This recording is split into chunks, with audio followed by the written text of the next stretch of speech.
Hello everyone, Radhe Radhe. 17 जून से 30 जून के लिए क्या है गाइडेंस? रीडिंग जनरल है, ऑल साइन वालों के लिए है।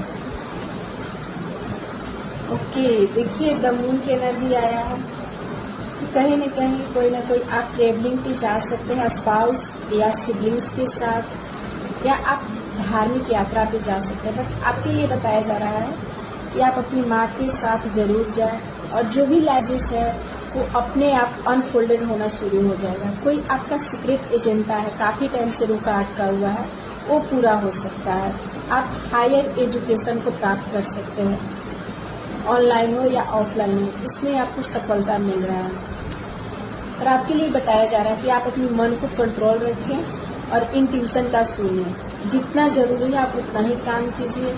मंगलवार को आप सुंदरकांड का पाठ करें और माँ काली का मंत्र का जाप करें। इससे माँ काली आपको सदैव रक्षा करेगी।